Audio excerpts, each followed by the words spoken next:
welcome to another episode of the Whiskey Row History Show. I'm Constable Ron Williams, Yavapai County Constable for the Prescott Precinct. With me is Brad Courtney, whose nom de plume is Bradley G. Courtney. Nom de plume. Nom de plume, meaning your pen name, not your pet name. Bradley G. Yeah, whatever your pet name is, whatever Wendy calls you, I don't want to know. Big Squid. I mean, now we gotta edit that one out. No, okay, maybe that's somebody else. So today we are going to revisit something that we talked about on our very first podcast. Now, because we were still learning the ropes, our very first podcast had no video and had no pictures. So we decided to do it again. And also, you were just starting this project, and a lot more information has come to light. Yeah, it's a work in progress, but so we are going to be talking fascinating. We're going to be talking about Doc Holliday in Prescott and thereabouts Prescott, right before and right after Prescott. And what Doc was doing and what he was thinking possibly. John Henry Holliday, yeah, he was in Prescott. A lot of legends have been made up about Doc and Prescott, but we're getting to the truth. Excellent. We're making up stuff. I mean, speculation anyway. So let's backtrack, and before we just drop Doc right in Prescott, let's talk about where was he before Prescott. Okay, so last night we discussed this at the Whiskey River Tavern. No, it was somewhere else, wasn't it? Yeah, it was. Wouldn't be good.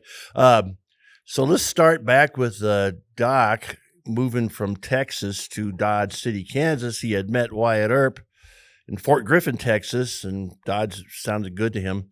And him and Kate went to Dodge City, and he liked it there, but the weather was not conducive to a man with consumption, which we now know is tuberculosis, which is interesting because at the time it wasn't called tuberculosis. Yeah, heavy, high cold or low temperatures and high humidity doesn't really add well for if you have tuberculosis, I guess. I've been there to Dodge City, and that was enough.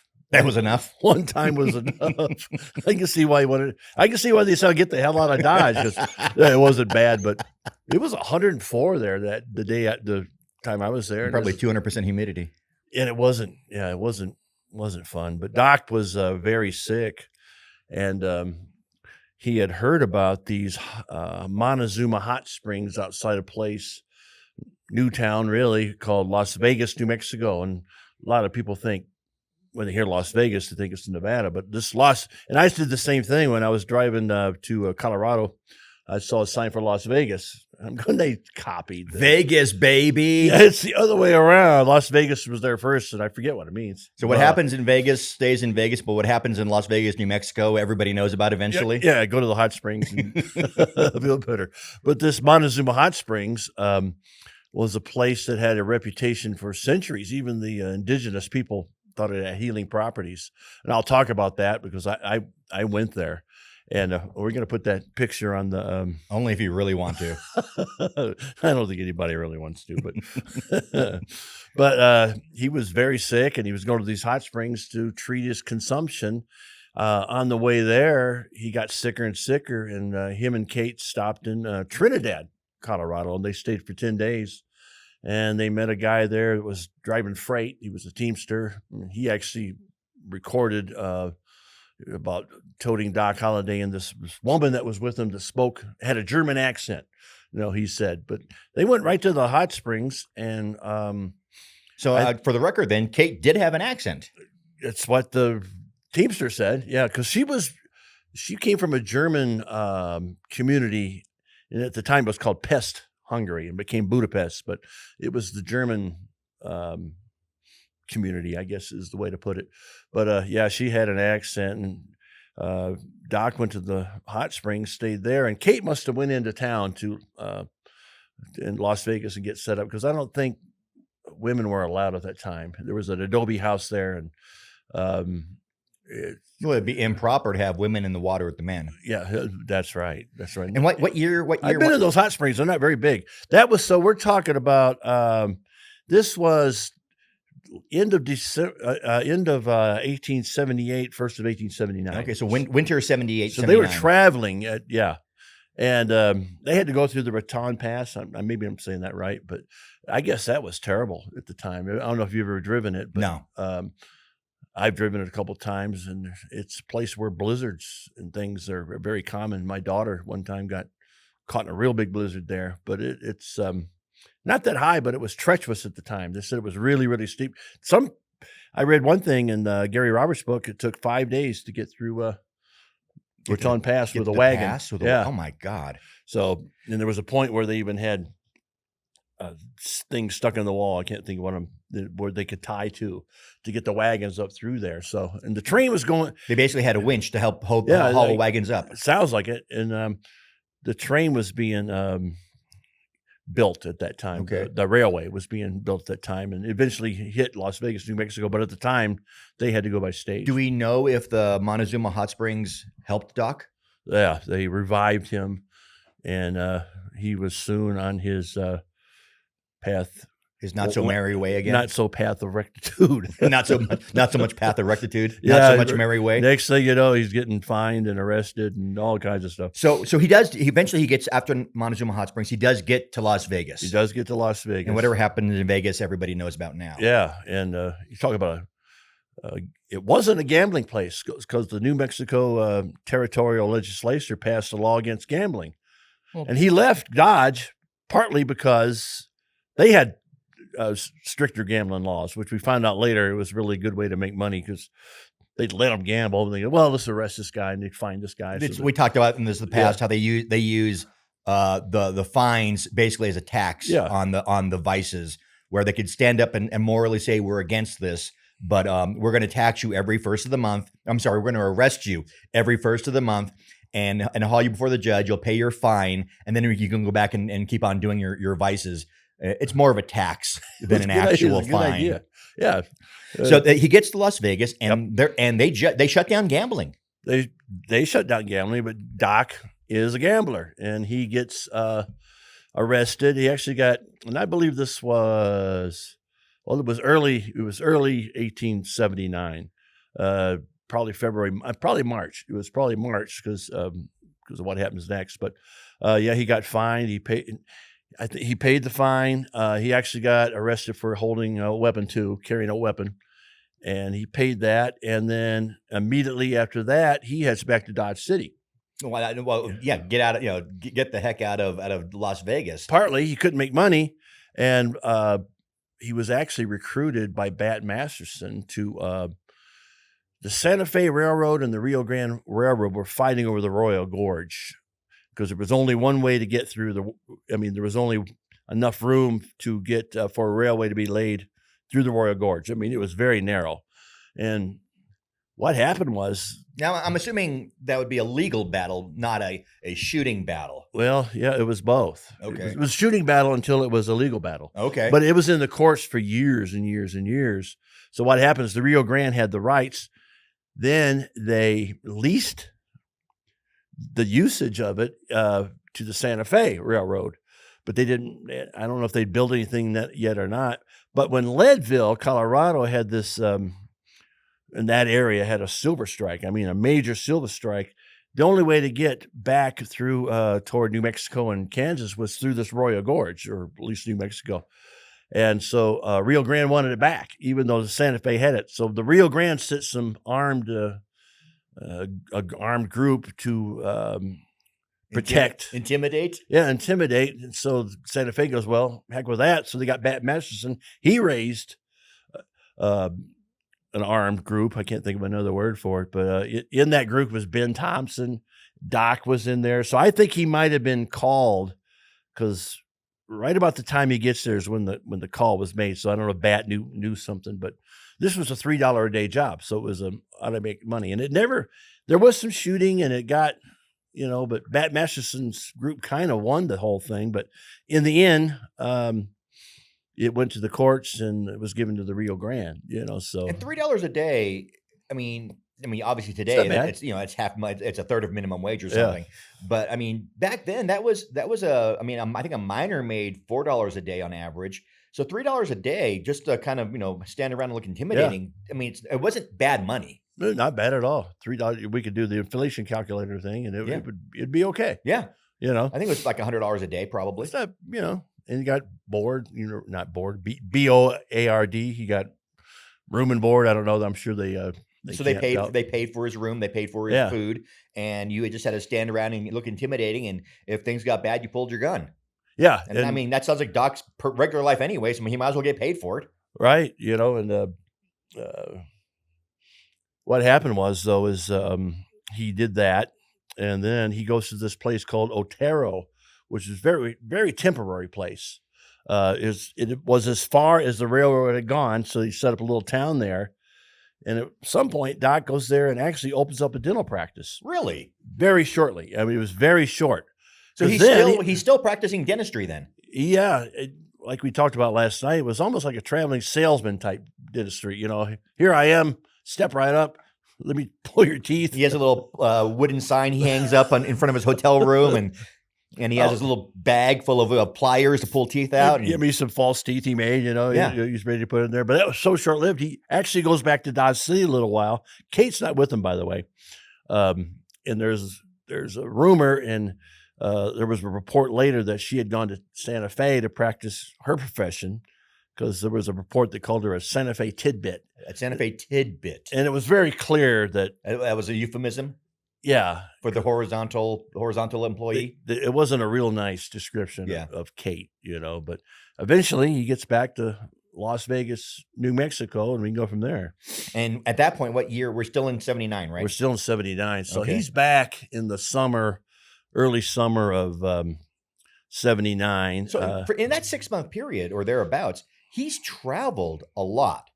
I mean, he's gone from Dodge City to Las Vegas, back to Dodge City, down to Otero, and then now back to Las Vegas again. And that's not atypical of him. Yeah. People talk about, it doesn't make any sense, but that's what he did. Yeah, I think he knew his life was short. It was restlessness, but it might have been, I'm going to go try this, try that, but someday I'm going to add that all up. His traveling was, in a short amount of time, was amazing. So he's back in Las Vegas, New Mexico. Yep. And what happens? He goes to New Mexico. At some point, it might have been his first stint there in Las Vegas. He opened up a dental practice. Again, very short-lived. As Wyatt Earp said, he was a dentist, but he preferred to be a gambler. And Virgil Earp said he was a really good dentist. You know that story that he entered, I think it was the county fair or something like that, and they had competitions for like a dental exhibit. Yeah. He won. You go to the county fair and you have like the best flower bouquet, and the biggest swatch. Well, apparently they had also the best false teeth or something. Best teeth. There was like 3 categories. He won. They won. So he was a good dentist. Can you imagine Doc? Best in the county. He's showing his teeth. He's got a blue ribbon. He's got the blue ribbon. Yeah. I won. I wonder how many entrants there were, so. You have to wonder. Yeah. I completely forgot about that, but that's crazy. I don't know why that makes me laugh, because we think of Doc as a, the gunfighter and the drinker and the gambler, but you don't expect him to actually enter into the county fair for teeth. For a blue ribbon. He got the blue ribbon. So he's in Las Vegas again, and gambling is still illegal. So he's dentisting, kind of. Yeah, I think he's out of dentistry by then, and he went another direction. Him and a guy, I forget his name now. It'll come to me when we're done. But he opened a saloon. People like to call it the Holiday Saloon, but I don't know if it had a name. But he opened a saloon with this other guy, Webb. I don't know. Anyway, you guys look it up. It's in Gary Roberts' book. It's probably in this book too. But he opened up a saloon, and it was then that it is believed he killed probably his first man. There's always all these rumors and all these unverified allegations of him shooting somebody. And even this one, when this guy, Mike Gordon, got shot, they didn't say who it was.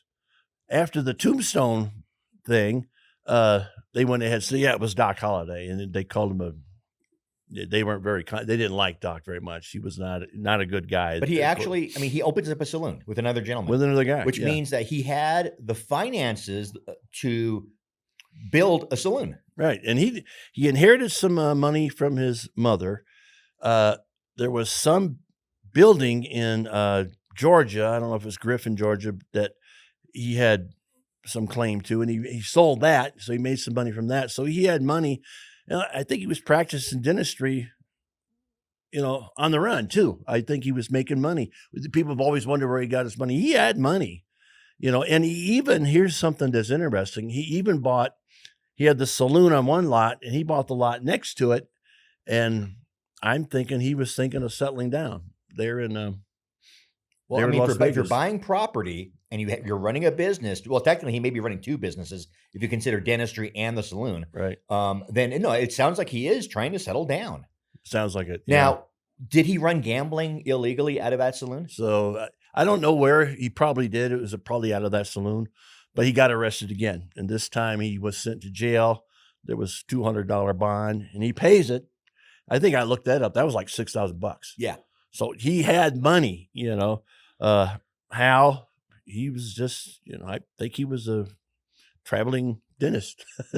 So he had his little bag, and So I need a teeth pulled. Yeah, exactly. I'll give you a deal. I'll give you a deal. Let me yank that one out. I got to pay for court costs. I'll give you a deal. Let's see. So he's in Las Vegas. He has his saloon. He has another lot. He's running dentistry on the side occasionally. Things are going pretty well, it seems like. Is Kate living with him now? Kate's living with him. Kate's living with him now, and he seems to be really, really finding a place. Kinda. And what happens next? That's just it. It seems like he's finding a place, and then he does something. You're going, now what? He sells his interest of the saloon to somebody. I don't know. And it was about that time. This was September. Who shows up in town is his buddy Wyatt Earp, and tells Doc he's going to this place called Tombstone, and on the way he's going to stop in Prescott, where there's Whiskey Row. Whiskey Row had developed a strong reputation as being the place to go to gamble, and it was legal in Arizona. So The most important part of the whole deal. Oh, yeah. Is it's legal gambling. And you're not gonna be taxed anymore. And I think that was the trumpet call. Yeah, not going to be taxed. That was the trumpet call for him. Everybody thinks that he went to Prescott and went, oh, this is cool. Like we do. A lot of us show up in Prescott and go, now, this is cool. I'd like to live here. But I think he had heard of Whiskey Row prior to leaving, and that was his destination, because Tombstone at the time was not yet a place where a gambler would go. It wasn't really established yet. Not yet. I mean, they were still living out of tents. It was embryonic, as they Embryonic. yeah. I like that word. Yeah. So Wyatt shows up, but Wyatt doesn't show up alone, does he? I mean, my recollection, he shows up with Maddie, his common law wife, in tow. His brother James with his wife Bessie is in tow. I believe Bessie had a son or a daughter. I think it was a daughter. Yeah, she had a daughter, so it was James's stepdaughter. James's stepdaughter was in tow. I think her name was Hattie, but it was. You know what? It was Hattie. Hattie. Now that you mention it, it was Hattie. And so they come in caravan through Las Vegas, which honestly, it's on the way anyway. The trail goes through to connect to Santa Fe, Then you hit the Beale Road. So they pretty much have to anyway. But he gets there, and Doc is there, and Wyatt talks him into going, doesn't he? Yeah, and I think it was shortly after he got fined, and I think Doc's going, what the hell? I can't do what I want to do. He preferred to be a gambler. So I think when Wyatt came through, he's going, yeah, I'll go. And Kate was going, but I like it here, and there was good reason. I mean, it was a good place to set up a business. I don't know if it was a good business for her. I don't think prostitution was. If gambling was illegal, I'm sure prostitution was not. Most likely. I've never really looked that up. Honestly, if Doc is a businessman and has real estate and has a dental business and is settling down, that would mean that she could transition more to the wife role and not the prostitute role, which I'm sure she was hoping to do. Right. And in Kate's memoirs, she's playing on it because she thinks her memoirs are going to get sold. So what would sell is her life as Mrs. John Holliday, so she emphasizes that point. Yeah, we were married, and she actually claimed they were married in Georgia, which is false. And I don't think they ever got legally married. However, this is interesting. I want to throw this in there. When Doc built that saloon, yeah, he had in the the property records, he had it inserted that he was making this decision to open this saloon, and I can't remember all the words, but it was basically without the pushing and the nagging from his wife. He's doing it on his own free will. Of his own free will. But he called her from his wife. He called her his wife. Yeah. So, I mean, essentially they were common law married. I mean, they probably were never, none of these guys were legally married, it seems like. Right. But they were definitely common law married. She took his name. He called her his wife. They lived together. So it was, a de facto marriage. Right. But common law. I've heard some interesting things in the past of Kate's discussion of Doc and Wyatt and the travel to Prescott.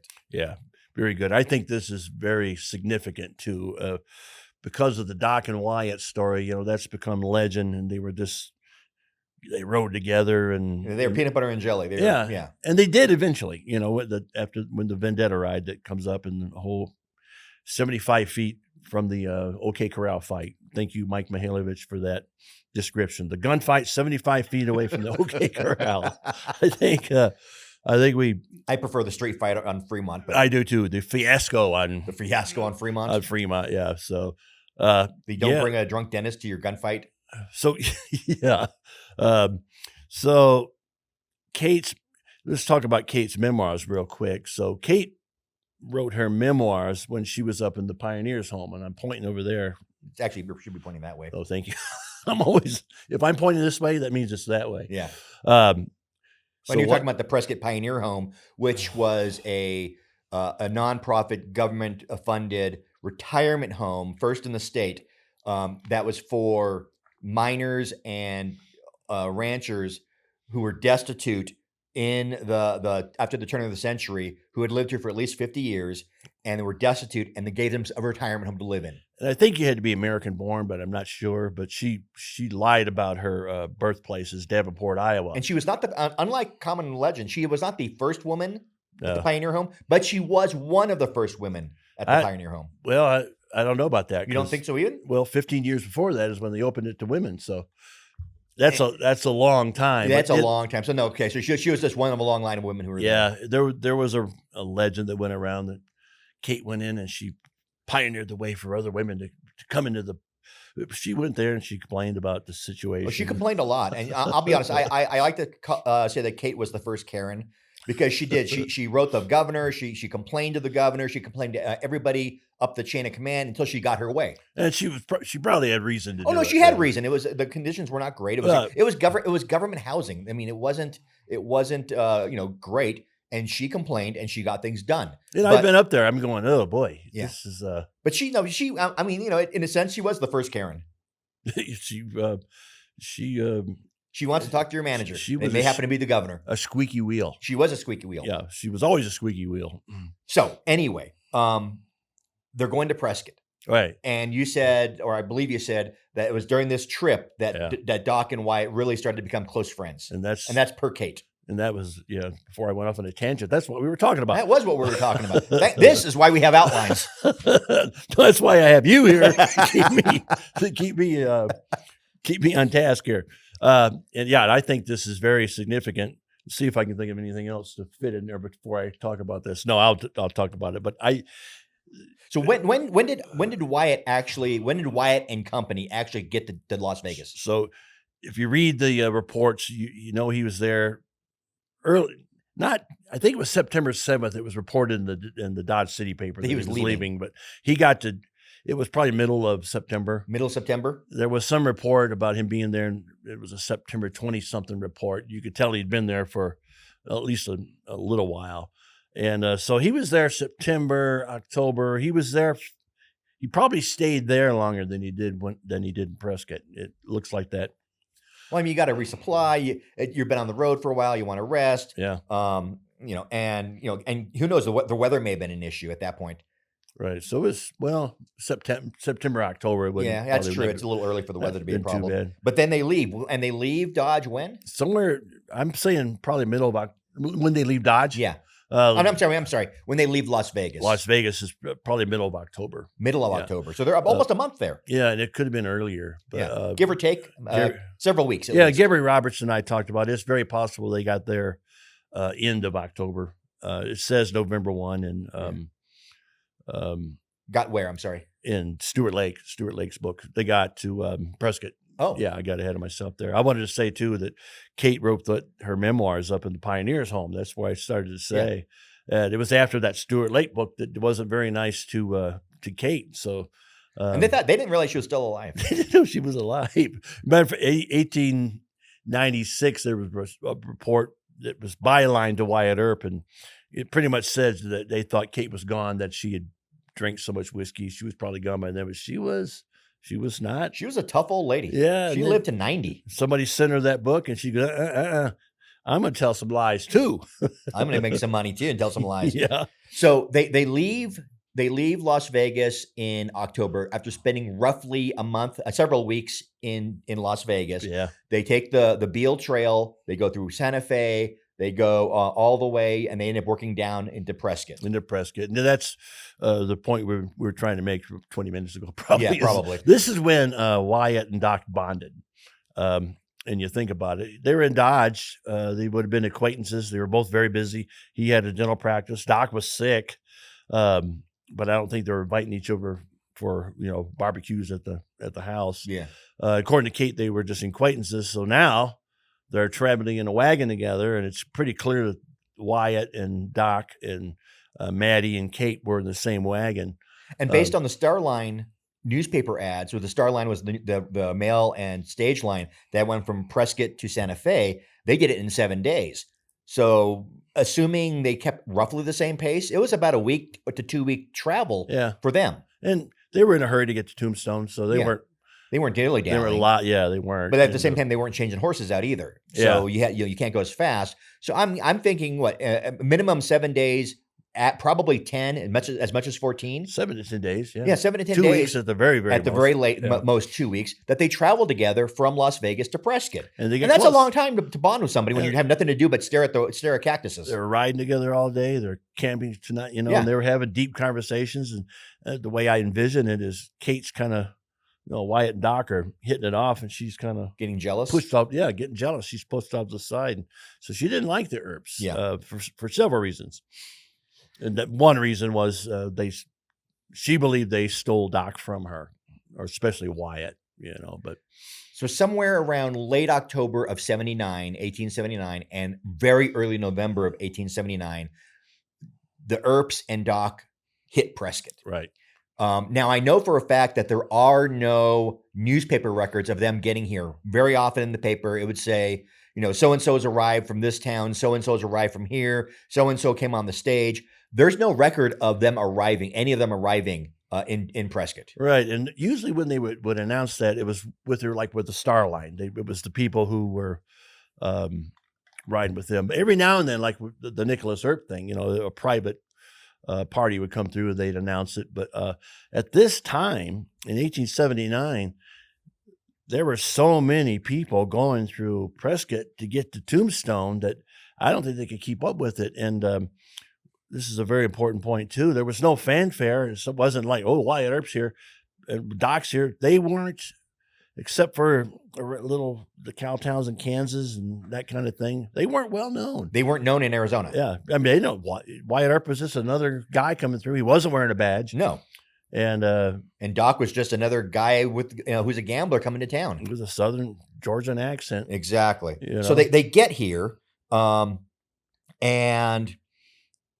very shortly thereafter, I know it's November 8th issue of the Miner says that Virgil Earp is preparing to leave for Tombstone. He's getting ready to go. So that's literally within a week, most likely, of Wyatt and party arriving in town, that Virgil is known in town to be preparing to leave for Tombstone. So they didn't spend very much time here at all. He resupplied, I say it was extended layover for the Doc. It really was an extended layover. It wasn't a long time. And the interesting thing about this time is at first, Prescott was excited about the ore, the silver boom down there in that place that became known as Tombstone. but they really, people started leaving town. It was actually, they used the word depopulated. Town was getting depopulated.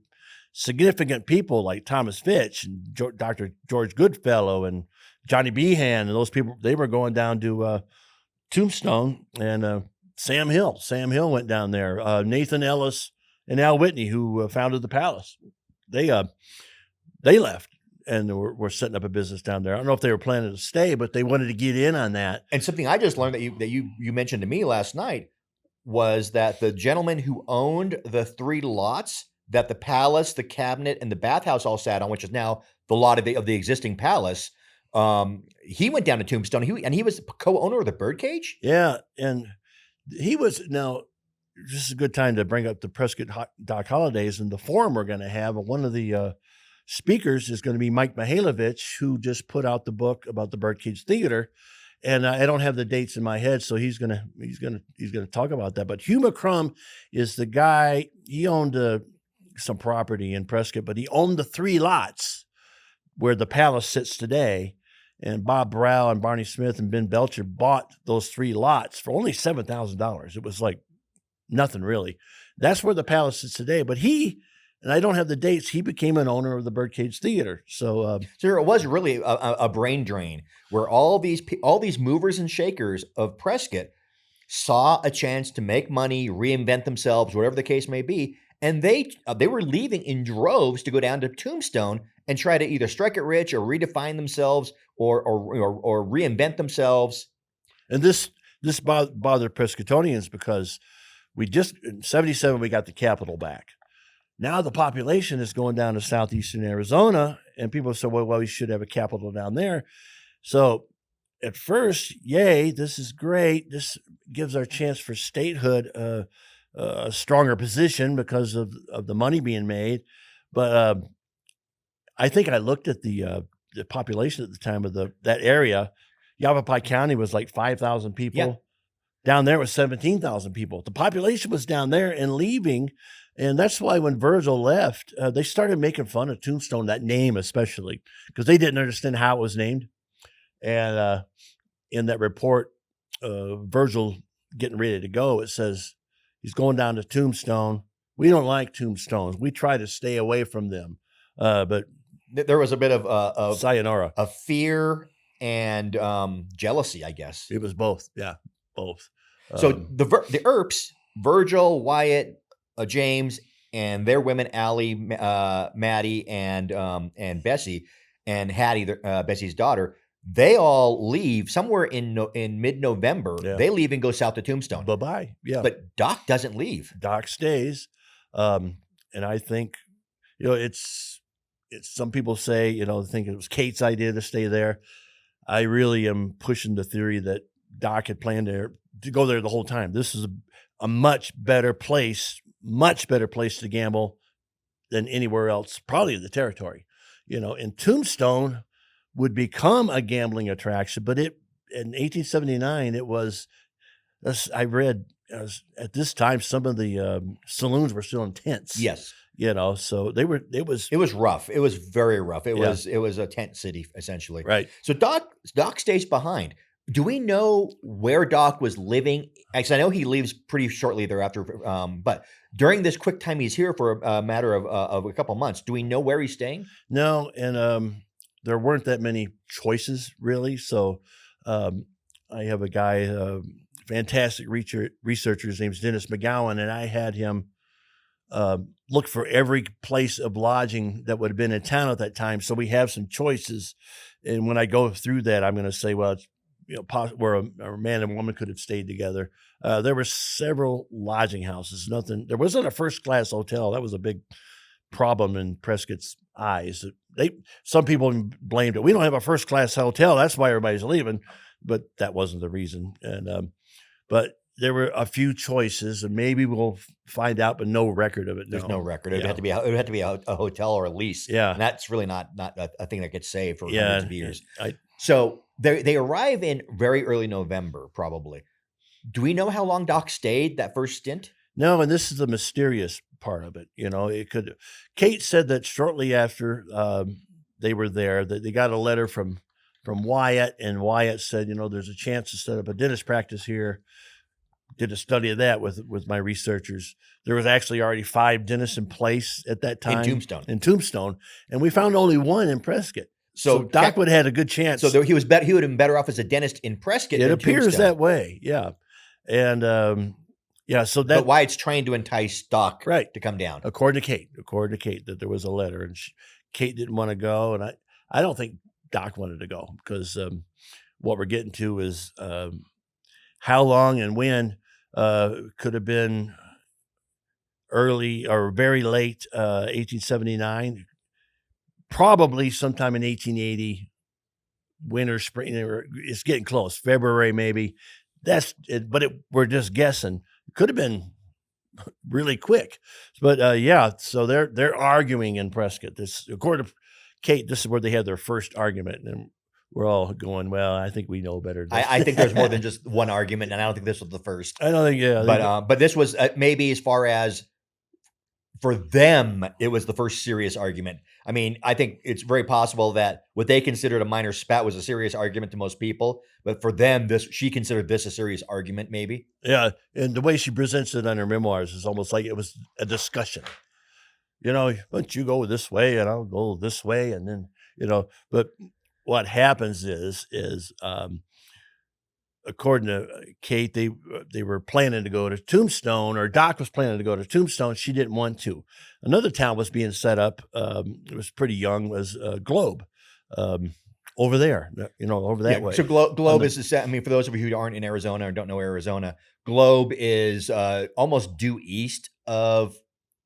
Between Tucson, due east of Casa Grande, basically. I know it's between Tucson and Phoenix, and due east, very east close to Casa Grande. Yeah, getting towards the New Mexico border. And I believe it's a copper town. It is. Yeah. It's a copper town. And so what happens is they take the stage down to Gillette.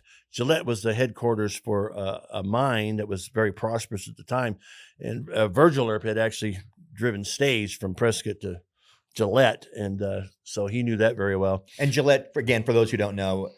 It's, what would you say, probably 20, 30 miles south of Prescott in the Bradshaw Mountains? And I've been told it's, if you know where Table Mesa is, that's, for listeners, if you know where that is, I've never been there. And they even say, when you go there, you have to go, okay, I think that's something to do with, the Tip Top Mine, but it was. So you had the Tip Top Mine, and you had Gillette, which was, I believe, was also mining, or was that smeltering? I mean, it's probably smeltering. Yeah, because Tip Top was the mine. Gillette, it was the headquarters, that's where the supervisor lived. Okay. So it's also a stage stop. It's a stage stop. So on the road from Prescott to Phoenix, you go through the Bradshaws because it's cooler. You stop in these various little mine towns. They get to Gillette. Right. And they stay up. They get boarded up for the night. And Kate gives 3 different accounts on this. One was that they just went straight to Tombstone together. That was just months before she died. She wrote her niece about that. And we know that's not true. That's not even true. And actually, all 3 of them are not true. Another one that they got to Gillette, and then they stayed a night. She went to Globe right away, and then Doc went to Tombstone. That doesn't make sense because Gillette's not where they would have split up. They would have split up in Casa Grande, and she got in the Globe. But the one that makes sense to me is they went to Gillette. They were having this argument. They decided to split there. They stayed overnight with the supervisor there. I forget his name, but she named him correctly, which gives it some credence. And the first time she tells this story is, I think she's telling the truth. And then later on, I think she went, oops, I think people might figure out what I was doing. So in that account, they stay one night, and then she said Doc went to Tombstone, which he didn't, which we'll get to that. And then she said she went over to the Tip Top Mine for a week. Whatever would she do there? There was some men at the outlet stores over there, or what was outlet stores? Yeah, the outlet stores of Tip Top. No, what was there? Men, and then pretty much lonely men. Men. And she went over. She needed some money because there is some evidence that when she got to Globe, she had $500. It's really iffy. Piecing all that together. But she had some money, and so is it possible that they had a fight? They split in Gillette. He gets on a stage. and she assumes it's Tombstone. Yeah. Maybe he told her it's Tombstone, Yeah. but he really got on the stage back to Prescott. I think he was deceiving her because she never mentions what he actually does. So she goes to Tip Top, makes some money. Doc, this is why I believe they split up, because, and it's maybe we'll put this on we'll highlight this on as a picture or something. But she said, I didn't hear from Doc for some time. You know, when you break up with somebody, that's what happens. You don't talk to each other. Yeah, that's ideally, if you break up with somebody, that's what happens. You don't hear from them. You don't communicate. Otherwise, there's restraining orders and all kinds of things. So the possibilities here, depending how early it was, but he has to go back to Prescott no matter what to pick up the stage to get to Las Vegas. I'm positing the theory that he went back to Whiskey Row, made some money, and then went to Vegas, but he picks up the Star Line. Eventually, he ends up picking up the Star Line stage and goes back to Las Vegas. And we're almost certain he was back by at least March 10th. So by March 10th of 1880, Doc is back in Las Vegas. So they arrived in November of 79, early November of 79. The Earps leave mid-November of 79. And Doc and Kate, at some point, probably after the new year, but not sure, go to Gillette, break up. He travels back to Prescott, and by March he is in Las Vegas. Yeah, and the reason we're fairly certain, there's a possibility that so he went back there to face the fine for gambling in Las Vegas. So he had outstanding charges with fines. Yeah, and the court case came up on March 10th. Probably showed up, but it was dropped. There were so many cases like this on the docket, they just were letting them go. And the other possibility, he just didn't show up, but I'm pretty sure he did. It was just because we know he was there in April, because he goes there, and this is what we've been talking about. It looks like he's cleaning his slate, maybe for his stay. This is why I call this whole thing, this period, Doc Holliday at the Crossroads, which is the name of the book I'm working on. But and the Crossroads being Prescott, Tombstone, and Las Vegas. Do I stay with Kate? Do I live in Prescott? Do I live in Vegas? Do I go to Globe? Because according to Kate, he was talking about coming to Globe. And we found out by, there's a researcher, Anastasia Sitnina. I hope I'm saying that right. Anna. And she wrote a whole article about Doc's time in dental college. One of the guys he went to dental college with was in Globe. Really? Somebody he knew. So he had a classmate in Globe, actually. He had a classmate in Globe. And that's a connection if you want to have a start of practice. Yeah. And that. So he goes back to Las Vegas. Yeah. He goes back to Las Vegas. He settles, or potentially going there to settle his outstanding fines, which get dropped. Wasn't there also a bill that he owed for the He owed the carpenter. His last name was Ward. I can remember that. He owed the carpenter $130, something like that. Which again, is not small money. And was the carpenter was for to build the saloon. To build a saloon. Yeah, so he still owed the man who built his saloon. He owed him money still, and he paid him, which shows a couple of things. Doc's integrity. Yes. One, and the possibility he was cleaning his slate and wanting to stay. But the other thing. When I went to Las Vegas myself, I went to the hot springs, and I was not feeling well at the time. And I got in those hot springs and got back in the Jeep, and I was going, something happened. I mean, I felt wonderful. And I remember having the thought that no wonder Doc went back. He went back because these springs, there's something about those springs. So the springs rejuvenate him potentially. He's making sure his court cases are cleared. He's paying off his old debts. It does sound like he's keeping that option open as maybe I'll return here and settle down here. But he can't gamble. But you can't gamble. You can't gamble. Where can you gamble? Prescott, Whiskey Row. He goes back, and we know he had to be at least. Well, he paid off the debt for the saloon on April 24th. April of 1880. Of 1880, yeah. So. We know that. At least that's when it went through the whatever process. Yeah. It was recorded April 24th. That was done. And next time he shows up is on the early June census, Yavapai County, living with Richard Elliott, the Temperance Leader, and John Gosper, who was the acting governor. And let me pause you there so we can just recap here. So we know in late April, he's still in Las Vegas, but by early June, probably the first week of June, he's back in Prescott. Yeah. So probably in May, he was settled in. He had come back to Prescott already. For whatever reason, decided, gambling is more important than my health, and I'm going to go back to Prescott. All right, and this might be a good time to bring up how we learned that we always knew that Doc, that was somewhere on Montezuma Street. North Montezuma is what I've always said, based on what was implied. But no, you were instrumental in finding out where exactly Doc's boarding house was. And I'm really confident that we put a historical marker there, and I'm really confident we really hit the nail on the head as we got the exact spot, because the old lots of it. I mean, the plat maps are there. Yeah.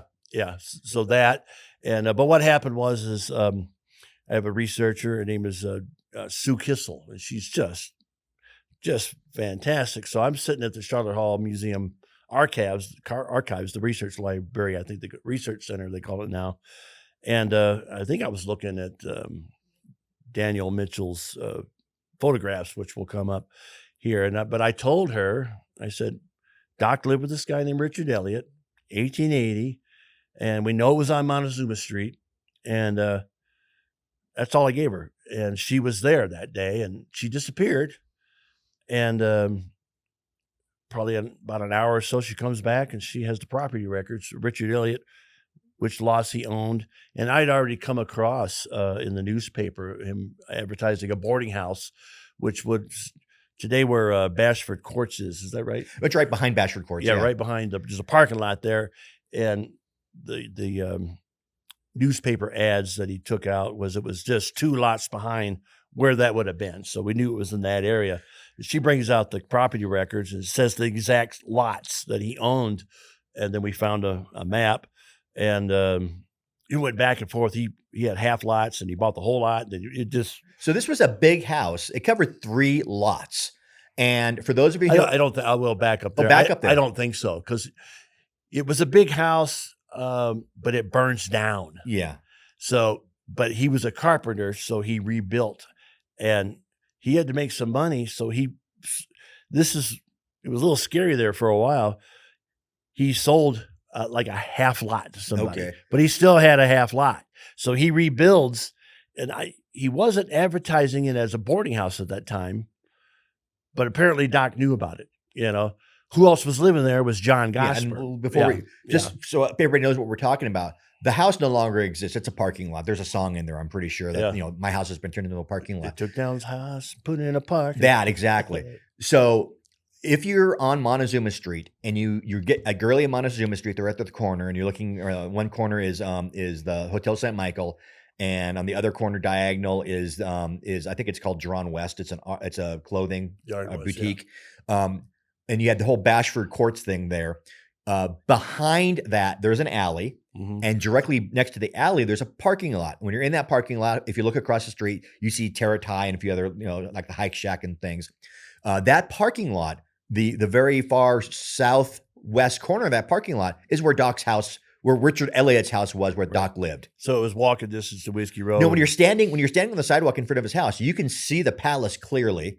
It's he was walking. He was almost spitting distance to all the saloons on Whiskey Row. And there was one on Gurley called the Sazerac, which we talked about last night. It was tiny, but it was a prominent saloon. And the Sazerac was exactly where we talk about Drawn West, right there in the corner, northeast corner of Gurley and Montezuma, which is the back door was next to his house. Yeah, he could have walked right in there. I know they gambled there. A fellow named Lucas Shaw, for the Prescott people, there's going to be a Days Pass 2-parter coming out about the Sazerac, which it has an interesting history. He has a relative who owned it, so that was of interest to him. But so Doc rents a room with Richard Elliott at that location by June, so probably in March or May, excuse me. Probably by May he's living there, and it's the census is in early June, so he's living there. Richard Elliott is a prominent townsman in Prescott.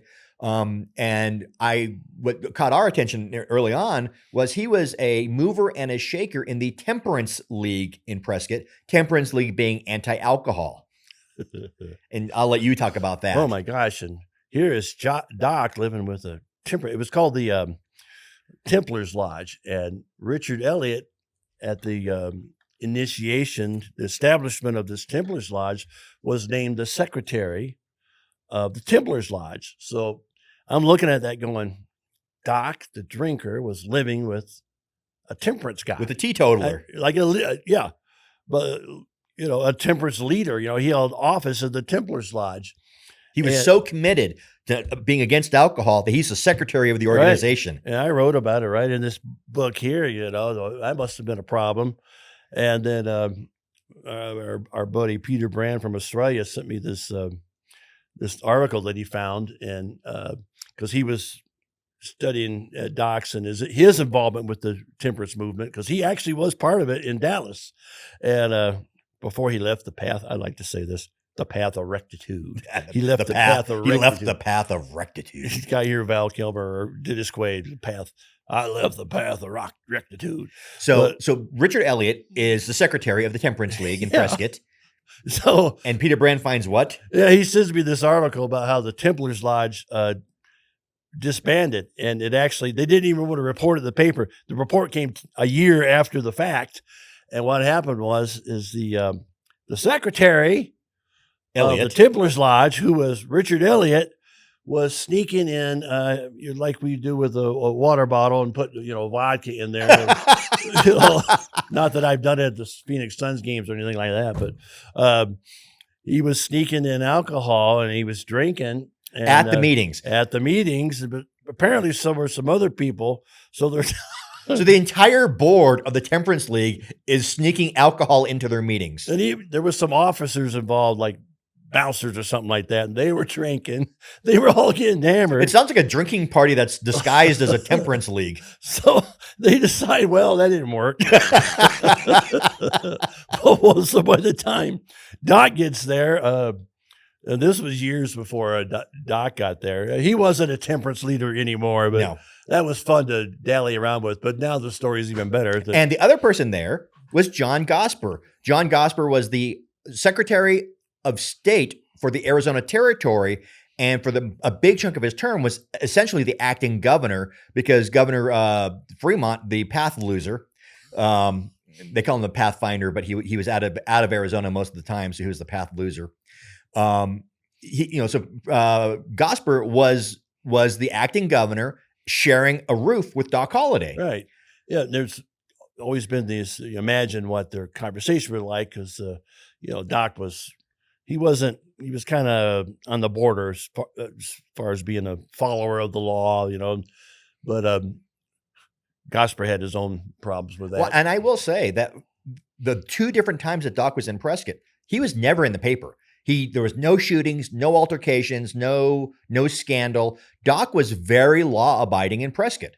And part of the reason there was strong law enforcement in town. We'll do a show on James Dodson one of these days, and William Jennings, but James Dodson, who was a friend of Virgil Earp, was a strong chief of police, I believe, probably at the time Doc was there. But Gosper was actually, he was a supporter of Fremont, but Gosper at the time was Secretary of Territory, not officially appointed as the acting governor, but he was acting as governor because Fremont was gone. So that whole time Doc was in town, Fremont was in town. His daughter lived here.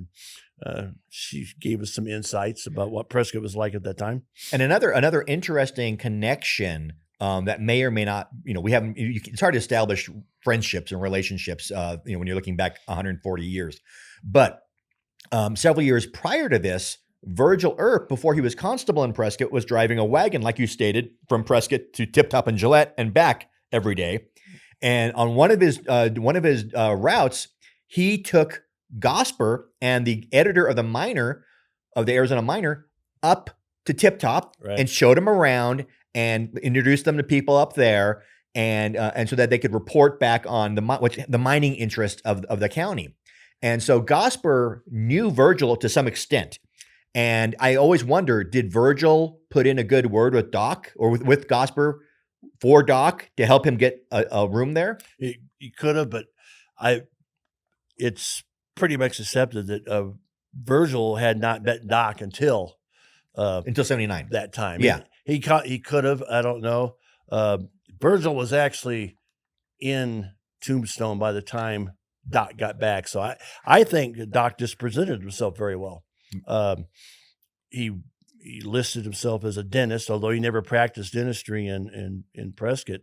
But he was a charmer, and he dressed well, and well, and also during his stay, one of the 2 times, and you're pretty well convinced it was the second time between the May and September of 1880 when he was in Prescott, when Doc took the famous photo, the only one of 2 confirmed photos of Doc. I think that's it there. Isn't it? That's it right there.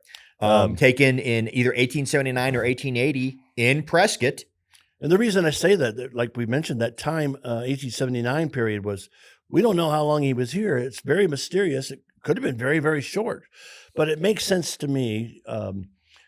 People know he arrived. I think the reason it was given the 1879 date as being taken was people knew for a that fact he was there. It wasn't really well known until quite a while, until the 1970s, that Doc spent more time in Prescott than was first believed. A lot of people in the 1970s didn't realize that Doc was there even. And so when he came back, he was a single man. He was freer to do what he wanted to do. He wasn't tied down at all.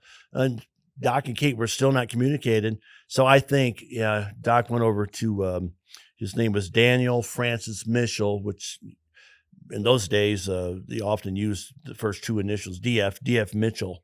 They called him Frank, but he was really he wasn't the first photographer, but he's the photographer that came to Prescott that really made it a thing. It was a thing to go to Daniel Francis Mitchell and get your portrait taken. Where in Prescott was so it would have been right across from the Raven, where I think it's Foothills Bank, 147 Cortez. 147 North Cortez. North Cortez. So essentially, it's literally not even essentially. It's literally the corner of Willis and Cortez, the southeast corner, where, like you said, I think there's a Foothill Bank there now. I think so. That was D.F. Mitchell's photo studio. That's where it was. Yeah. So it wasn't just a street over. And it was a very popular thing to do. The miner was very kind to Mitchell. They gave him free promotions sometimes, and they actually said, "Go get your picture taken, send it to your sweetheart." And Doc had his photo taken there. And when I first saw that photo, because I didn't know anything about Doc being here, and it's because it's signed, it's yours truly, John H. Holliday, I think it says. But I thought, he was a celebrity that came into town and took his picture and autographed it for someone, but what he did is he sent it back home to one of his aunts on the mother's side. And she had it, and then it went to the daughter, I think. And so it was sitting there until 1970, not sitting there, but you could tell the difference when you look at the photo as it was presented in 1973, I think it was. And then today, you can see so many more people handled it after that. But it wasn't until then when they put out a book, the family put out a book, In Search of the Holidays or something like that. And they actually said he took it in Prescott. It was taken by D.F. Mitchell. On the back, it said Prescott, Arizona. So the provenance is really clear. Yeah, and we'll be putting the photo up on the podcast for the visual learners here. He's dressed very properly. He's wearing his puff tie with a little pin stick in it. He's wearing his paletot. Paletot. Yeah. He's wearing his paletot, which means coat in French. He's wearing his double-breasted coat. And he wasn't wearing a coat. He's wearing a paletot. Yeah. Was he riding a barouche? I think so. And a nom de plume. But no, he's dressed very well for his photo. He looks very respectable. Yeah. Rocking a giant mustache. Yep. So he gets it. He looks frail. He does look frail. He definitely looks frail, but not like death's door. No, he actually, when I look at it, when you do a close up, he looks very intrigued by the whole situation. Like, this is cool, and then the flash went off. But yeah, so they found out that, but it wasn't, that photo was still kind of unknown for decades until it was used quite a few times. But when Gary Roberts put his famous book out and put him on the front, now it's probably the most commonly used photograph of Doc. And the other photo, for those of you who don't know, is his Pennsylvania dental school graduation photo in their graduating class book. It was 1872. So you get a good 1872, 1880, and you think of that time between. Yeah, because he was 22 years old when he graduated at dental school. 29 in Prescott. And 29 in Prescott. So you have these two photos for a fact are him, and you get a good idea of when. And there, of course, there are a lot of other photos that float around that are not Doc. Some of them, the big famous one everybody uses is Mr. Escapula, who was a Frenchman living in Tombstone, about the same era. He looks a lot more like Val Kilmer, and people use that one a lot. And we'll put that photo up. That is not Doc. Yeah, it's actually a forefather of the current mayor, I believe, of Tombstone. But it's there's a lot of fake photos out there and a lot of other photos, but there's two that we know for a fact, and one's taken right here in Prescott, and we know where it was taken in Prescott. And that's the fun part. We're discovering this stuff now about Doc and Prescott. And I will say also, if you go down to where Doc's house was, there's a plaque now, thanks to you and many, many other people. Yeah, it was the community came together, the people who love history. So we have a plaque that commemorates where Doc lived. Right. So you can't miss it now. So Doc's living in Prescott, keeping his nose clean, living a good life, gambling probably, looking good, taking photos, sending him home. And then what happens? He's a gambler, and gamblers go where the gambling is, and they're travelers. And so in Tucson in 1880, the San Augustine Festival had gone on for a long time, and it drew gamblers. And it was an annual festival. Yeah, it was really a place for gamblers. When you read about it, it was where the gamblers went. So gamblers would come from all over the country to go there, and it called Doc's name. It's clear that gambling was still very strong in Prescott. He could have stayed, but then something happened. So he leaves. He goes down to the festival, and right about that time is when the Oriental Saloon was getting set up for gambling, the Alhambra.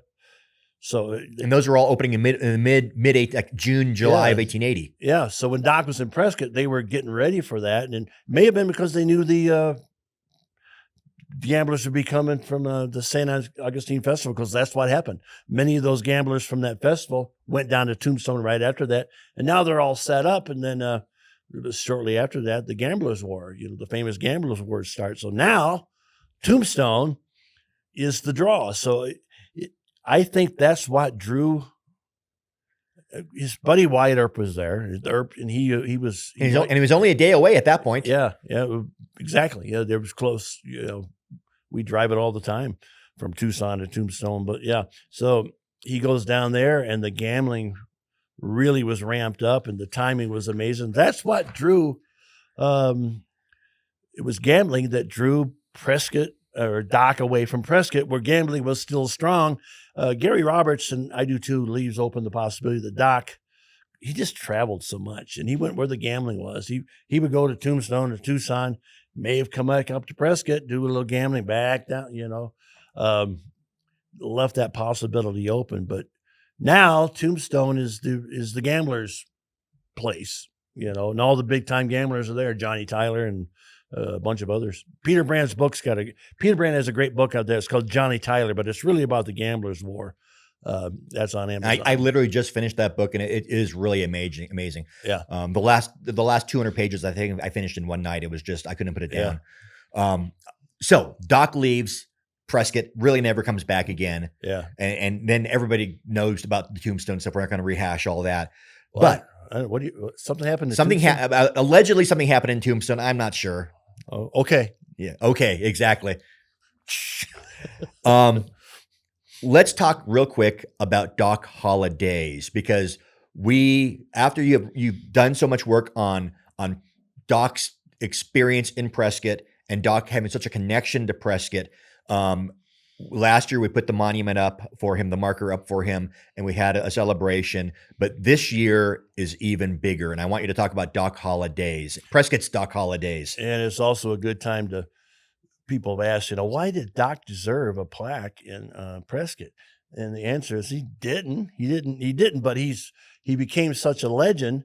And what does Doc do for Prescott? Now he brings people in. We put that plaque up, and you were there. There was 150, 200 people? Yeah. Probably, yeah, because probably around 200 that came to the thing after. But it turned on a hot August day, people standing in the shade and standing in the street. Yeah, and it was. You could look that up on Facebook. A lot of pictures about that. But then we went over to the Marina Room and had Doc Holliday's birthday. It was on Doc's birthday. That was an enormous success, and Corey Allen was there as a Doc impersonator, and he'll come back. But this year, so a lot of people said, let's make this an annual thing, and I've always had this idea of some type of forum. I'm not an event guy, but I always thought it'd be cool to have a forum, like a symposium. Yeah, because the Western History Symposium that Fred Vail started has been very successful, and I thought maybe we get more specific, but it's actually going to be broader. I think we're going to have a forum Saturday, August 16th in the morning. Right now, it's going to be in the Hacienda property, Arizona room. If it gets bigger, we might switch over to the Marina Room. But we have Bob Bosbell. Bob Bosbell. True West magazine editor, enormously successful, fantastic artist, great historian, and loves Doc. He's done a book on Doc, but he's done so many portrayals of Doc on canvas. I think it's watercolor he does. But I asked him, I said, can you talk about those? And he goes, I'd love to. And he's going to bring his samples and talk about all his different interpretations of Doc. Who else is going to be there? So Mike Mihailovich is going to be there, the Birdcage Theater, which we talked about Hugh McCrum, and that connection. It's a Prescott Tombstone connection. I've just started reading Mike's book. Yeah. It's dense. It's good, but man, you have to put on your thinking cap when you read it. He put 10 years into that. He started I know, when and he it was 12 shows. years old. I'm just kidding. It shows. I cannot wait to finish that one. So Mike Mihailovich is going to be talking probably about the Birdcage. About Hugh McCrum and the Birdcage. That's going to be his main. Who else is there? So Victoria Wilcox, who's been to Prescott several times. She's a best-selling author. She has a series called Southern Saga. But it's about Doc Holliday. I don't read fiction, so I can't remember names of books. But she's an enormously successful novel writer, historical fiction that centers around Doc. And she's also a Doc scholar. She's put out a book called The World of Doc Holliday, which is very good. And she's going to come and talk about those photographs that we talk about, the real ones, the fake ones, the possible ones, and so on. So that's going to be fun. And then after that evening, we're going to have something that's going to be at Charlotte Hall. I might give a history tour on Whiskey Row. Then there's going to be a celebration that night, August 16th, in the Marina Room. For Doc's birthday. Yeah, and we're going to have some fashion shows and just have a good time. So if you're so again, the weekend of August 16th. Yeah, so 15, 16, 17th. 15, 16, 17th. I will put make sure we put up on the big board the picture. We'll have the flyer for this. And this is all a benefit for Prescott the Western Heritage Center on Whiskey Row, and so all proceeds go to Western Heritage Center. And there's going to be some kind of a type of reception the night before. Sort of an open house, I'm not. I know tickets are available already. I've seen on the Western Heritage Center's Facebook page. Tickets are already available. If you're go on Facebook, Western Heritage Center. If you go on the internet, it's if you look up Prescott Western Heritage Center, you'll find it. You can get tickets online. You can call in and get tickets. You can walk in and get tickets. It's going to be a big event, and this is essentially the second year, but it's really in some ways the first year. It may get bigger. We might have other people get involved, which we'll talk about. Think about blocking your calendars for the third weekend of August. So yeah, you can find it. Wendy's actually put up a separate page for it. I have it on my Whiskey Row history page. You can see it there. It's all in the Western Heritage Foundation's page, but it's all over on Facebook. But yeah, head down to the Heritage Center and get your tickets now. Excellent. Well, I think we've talked a long time. I'm not sure how long it's been. I don't keep a clock on me when I'm talking. 15, 20 minutes yeah. at least, probably. Thank you all for joining us. If you, like I always say, if you like us, tune in next time. If you don't like us, you know what? We get better every time. So thank you for watching. And again, Whiskey Row History Show. Thank you very much.